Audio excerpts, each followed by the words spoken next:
Thank you very much for coming in today. I'm going to be talking about technical debt, which was it was the subject of a book which I got published last year, and so we'll be talking all about that debt there. But first of all, what I'd like to do though is I'd like to pose a problem to you and pose a question, and it's as follows: say you came in the room and I offered you two options, one of two options. So option one is €2 on the table. No risk, you just walk up and you take the €2. That's option one. Option two, a little bit more complex. You have to throw two dice. You have to throw either a 7 or a 12. If you throw a 7 or a 12, you get €9, okay? However, if you don't throw a 7 or a 12, you have to pay me 5 cents. Yeah? So €9, 5 cents. So could we have a quick show of hands? Who would choose option A? Yeah, okay. And who would choose option B? Yeah. So it's slightly more. It's a bit more would choose option B. And that's what you'd normally do. If you do this in a controlled experiment, you'll see about 60% of people will choose option B, just over 60%. But say I hadn't offered you those options, I'd offer you something slightly different. When you came in, I didn't offer you that. I offered you as follows. There. So option A is still exactly the same. Option B, you still have to throw the dice, throw a 7 or a 12. If you throw a 7 or a 12, you still win €9. However, if you don't throw a 7 or a 12, you don't have to pay me any money now, okay? So that's the difference now, okay? Now, obviously, if you look at those, the situation where there's no loss, the gamble is now, it's a better bet, yeah? So, but the question is, okay, and so we'd expect more people to take it, yeah, it's a better bet.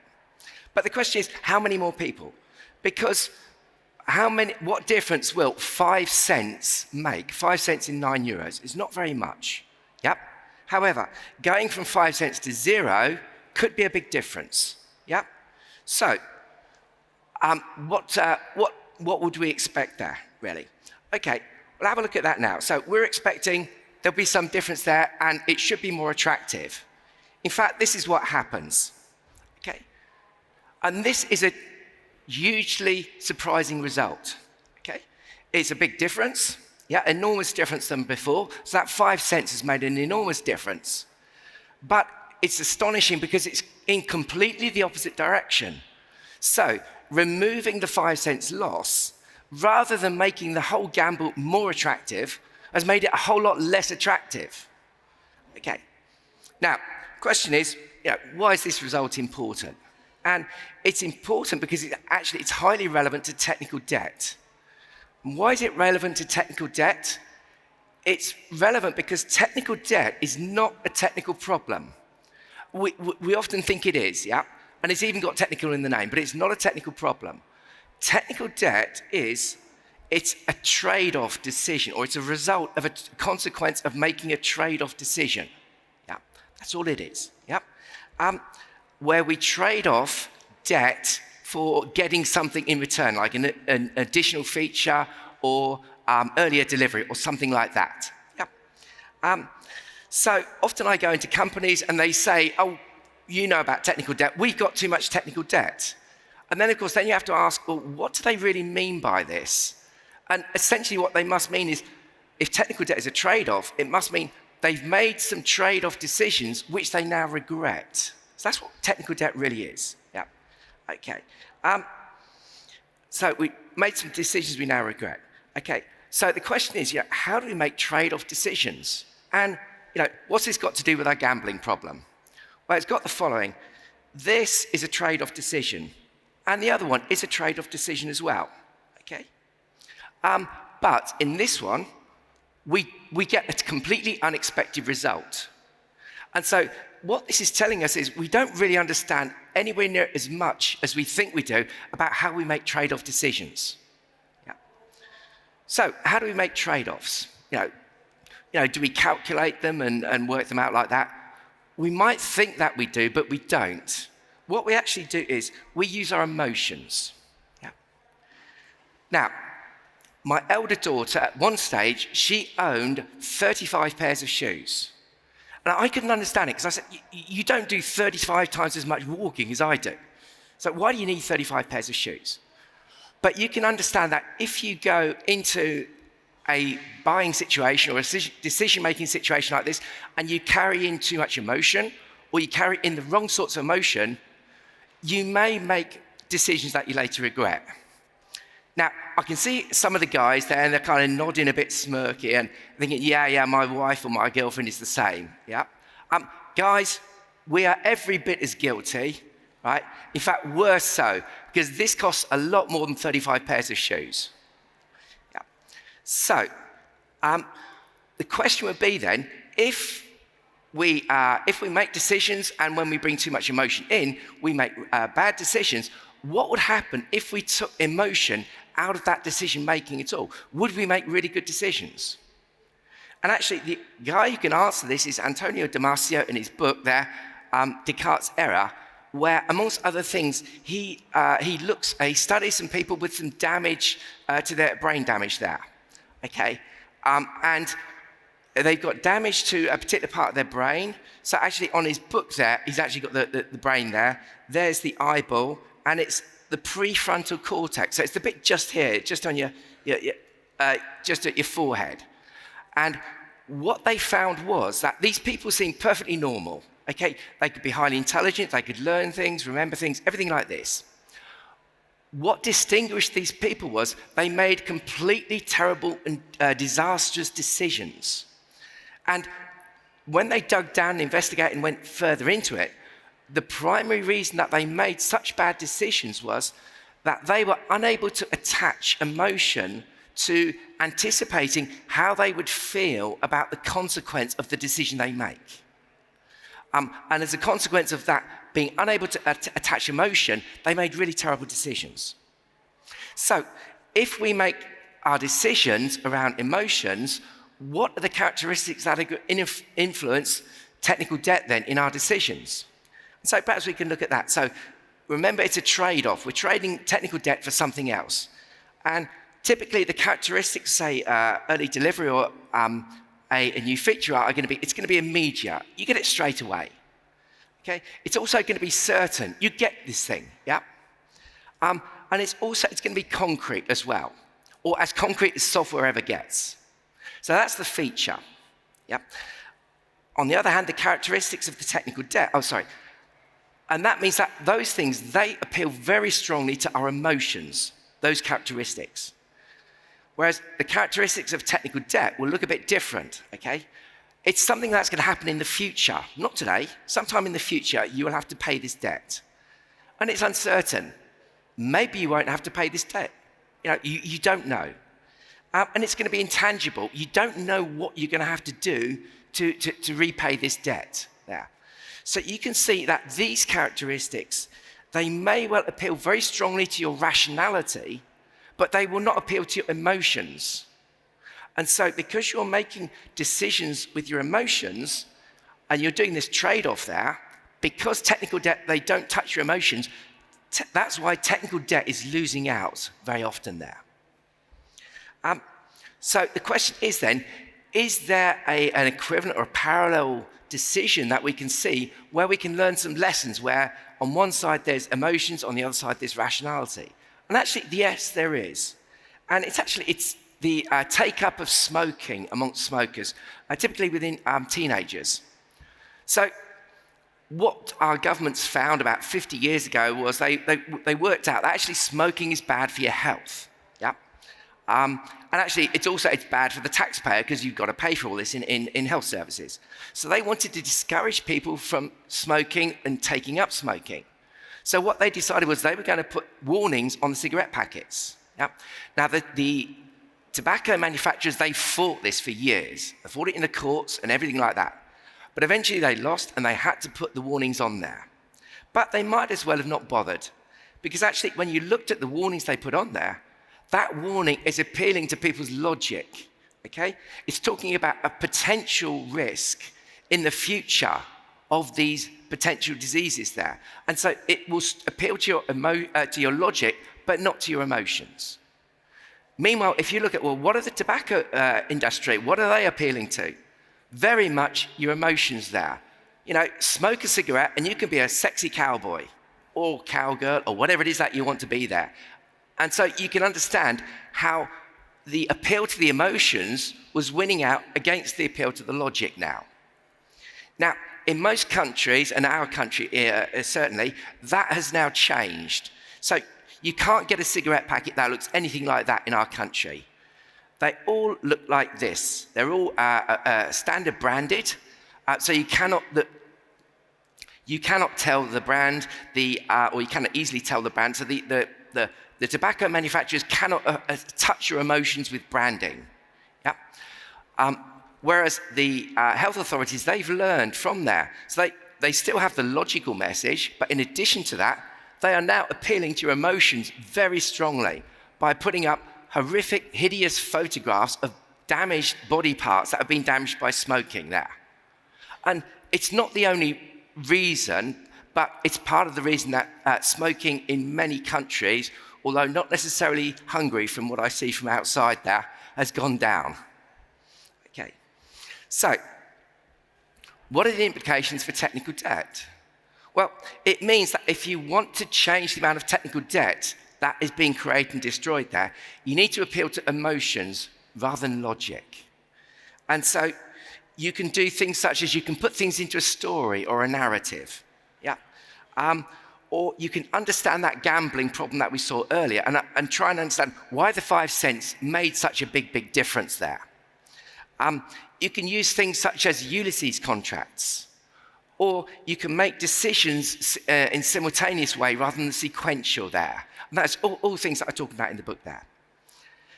However, it's not just emotions. There's more than just emotions and the trade-off decision-making that's involved in technical debt and causing us to have so much.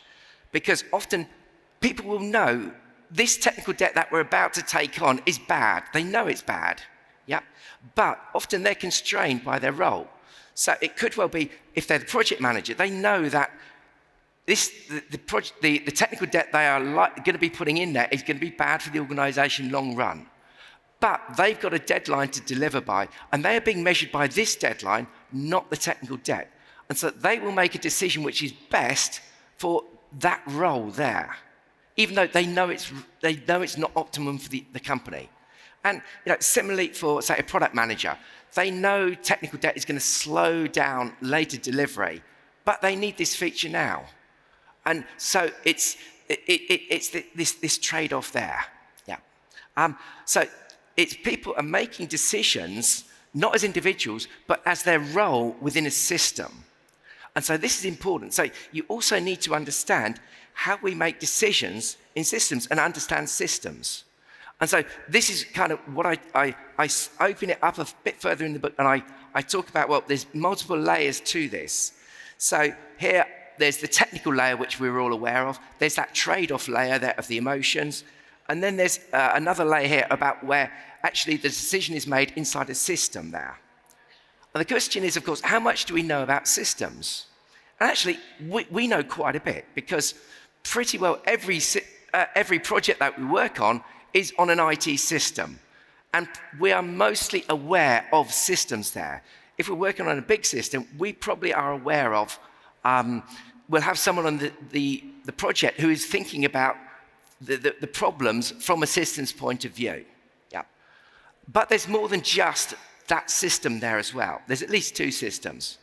So if you're putting in an ERP system, there's the ERP system itself, but there's also the system of the team and the organization there.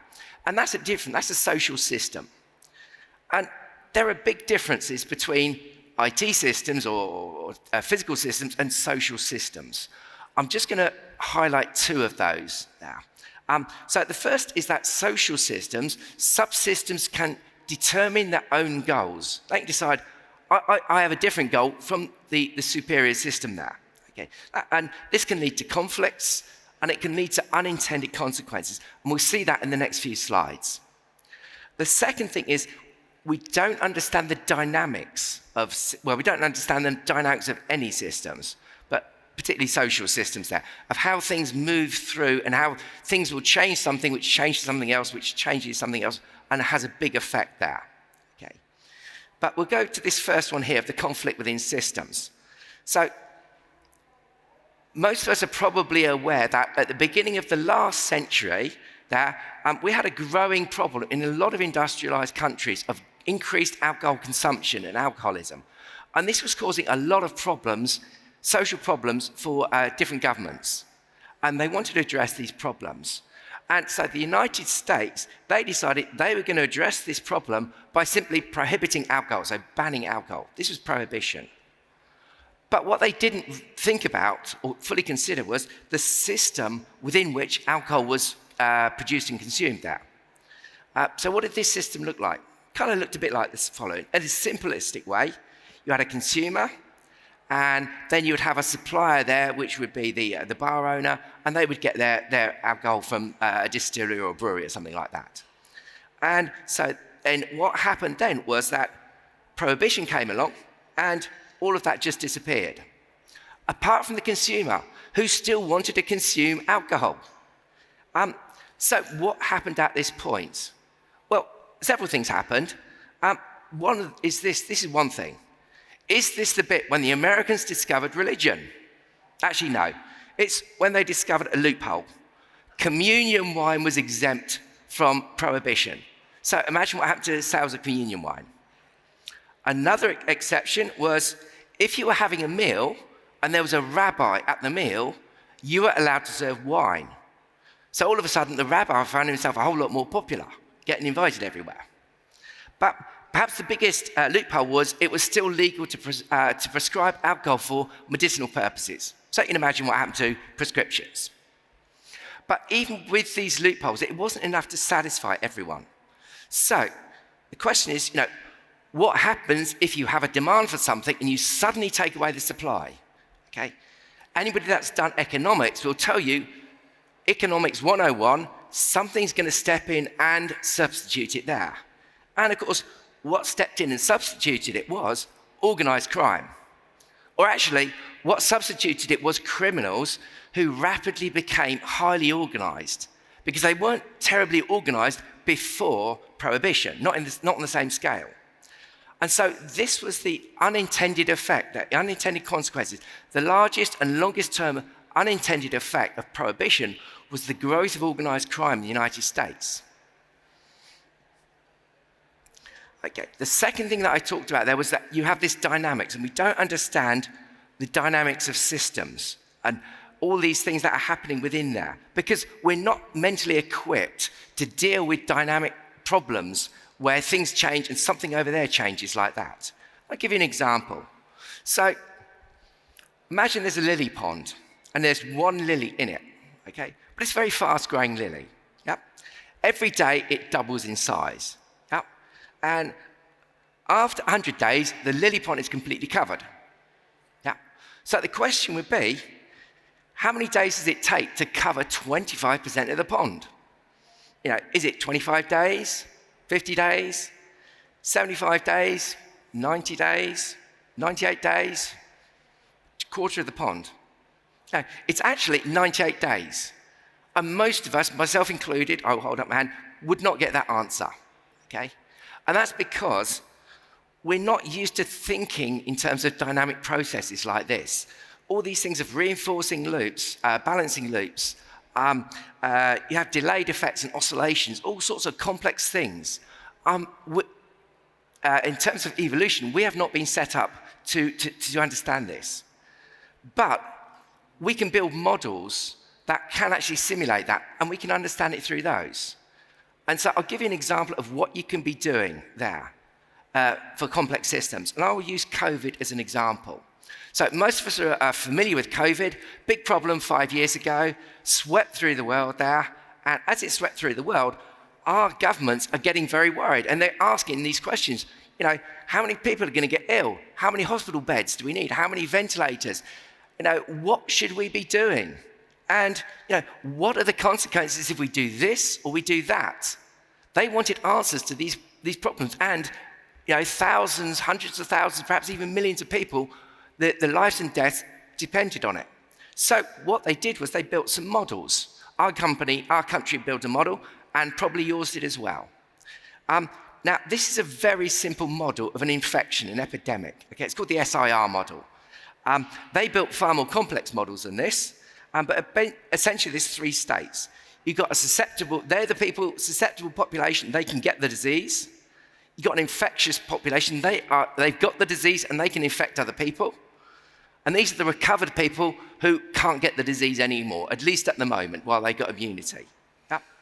And also in this model here, you've got a couple of things here that the government's perhaps control. So you've got a contact rate there, how often people meet each other.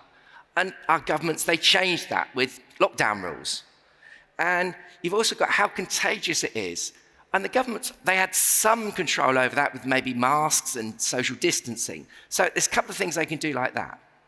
Now, in the real models, it would have a lot of more things in there, all around those things. But this is enough to show you for a simple model. Okay, so it should run through now. So I've built this model.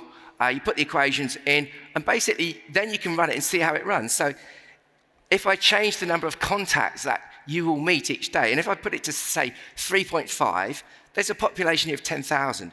You'll see the infection peaks at 22 days, and it's 600 a day. Yeah? And about 70% of people get the disease in the end. Yeah? However, if you increase that and you meet 8 contacts per day, all of a sudden now the peak is much earlier, the peak is much higher, you need lots more hospital beds, and everybody ends up getting the disease. So you can see how using these things, you can model something to get very important answers there. And of course, if you can model an epidemic, you can model pretty well anything, including a software process, which is what I did in my book there. So this is one of the models I built here. So it's a software process it models there. And in it there, I sort of put in a bit there so you can control the amount of technical debt. Okay. And basically, we'll go through that now. So it runs 3 projects. So it'll just run through now. And in the first project, you can control the amount of technical debt that you take on in that first project. The more technical debt you take on, the earlier the project is delivered and the cheaper it is. So actually, you can save about £1.3 million by taking on debt in that first project.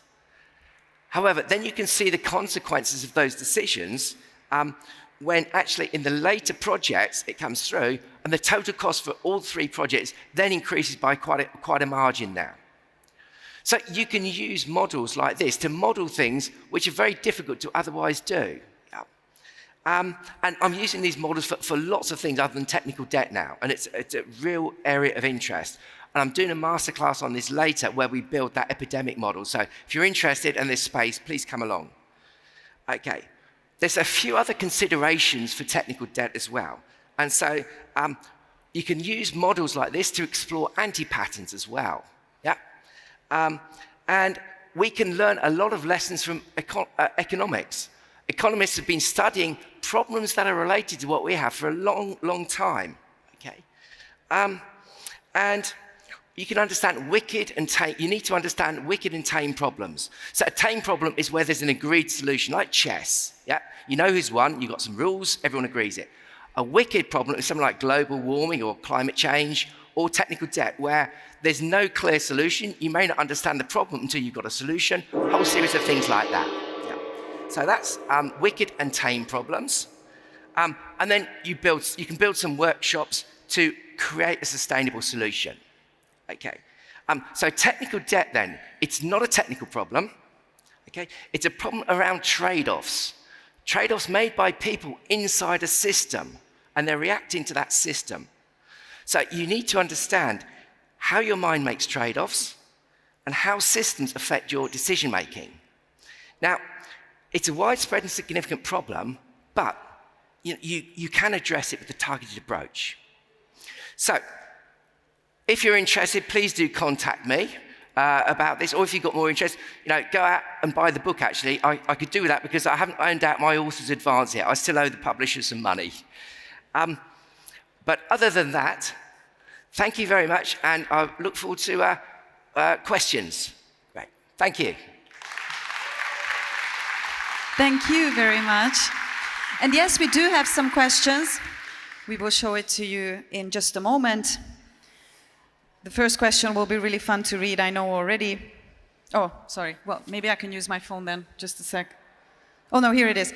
Okay, 60.8% and 29.2 equals 90. Where's the last 10? Actually, I was hoping that was not going to be the first question. In fact, I was hoping that was not going to be any of the questions. But of course, I'm here with a bunch of testers, so what else did I expect? Yep, it doesn't add up to 100%. And I realized that as I was going through these slides when I got to Budapest. But, so it adds, so I've missed out 10%, yeah? But that's probably no worse than your boss has done at times. But I figured I didn't want to change the slides at such late notice because I've kind of got a bit of a worry about last-minute changes. But well spotted. Who spotted that, by the way? Well done. Well done. Yep. It should have been 39%. Yeah. Yep. You caught me out there. Yes. Okay. Good for you. Okay. I'm not sure about any part of this question, but I'm sure you will be. If technical debt, I think, is a trade-off, what is then 30-year-old kernel code done back then by best practices? I just see words put together, but I'm pretty sure you understand, right? Actually, no. Thank God. I would actually say, yeah, that's perhaps a bit too... Yeah, I can't answer that question. I would say that's a little bit too involved there. Okay. And I would say, yeah... come and have a chat afterwards, but yeah, I wouldn't like to do justice to that question here and now, yeah? God, Michael, you're deep. Okay. What agile methodologies focusing on the next sprint is technical debt inevitable? It's not inevitable. It is, yeah, if you're focusing on that next sprint, then yeah, there's no guarantee technical debt is going to be any more prevalent in Agile or Waterfall. But what will happen is if you are focusing on that next sprint there, then remember I was talking about economics, and I said economists have a lot to tell us. There they have one of the problems or solutions they've got there is it's called the tyranny of small decisions, and it's where you make a series of small decisions. Each one is optimal for the situation you're in, but long term you end up with a bad outcome. And that's what will happen when you are focusing just on that next sprint there. Okay, you'll make a decision that's optimal for the next sprint, and then and so on and there. And at every stage, it will probably be, if you did it on a short-term decision making, it will be optimal to add in some technical debt. It's when you look at it at a long term there, that you'll see this problem there. So tyranny of small decisions. So go to the economists. They have a lot to teach us, actually. Okay, actually it's methodologies. You got me there again, Ray. I just couldn't pronounce it for the... Okay, is the dragon of technical debt something we have to slay or understand, train, and even ride? I love that. Okay, yeah, I would say it's not something to slay. Technical, and this is, once you've written a book, you will regret that you hadn't added something. As soon as you've written it, you want to have added something else that you forgot. And one of the things I would say is technical debt is not necessarily bad. Technical debt is actually really good because it enables us to do things that we couldn't possibly do otherwise. Yeah. So you shouldn't have this idea that you should never have technical debt, because it is going to be inevitable for you. It needs to be a balance, but at the moment, the balance is very often, for most organizations, is in the wrong place, because the way we make decisions is with our emotions, and technical debt don't touch the emotions there. Okay, I think this is a quick one. What is the tool for running models called? Oh, okay, yep. So there are several tools. Oh. The one that I use is called Vensim from Ventana Systems. The reason that I use that one is that, firstly, when I was reading lots of papers on it, it was the one that kept on coming up. Secondly, there's a free version available for personal learning and use there, so you can actually evaluate it free. And the third reason is it's actually quite, even if you buy a full version of it, I bought the cheapest full version of it is like $60 or something. So it's not an expensive tool. VenSim is the tool, yep. We'll be using that tool in the masterclass. Ladies and gentlemen, Andrew Brown, huge applause for him. Thank you. Thank you. Thank you so much. Thank you. Thank you very Thank you. much.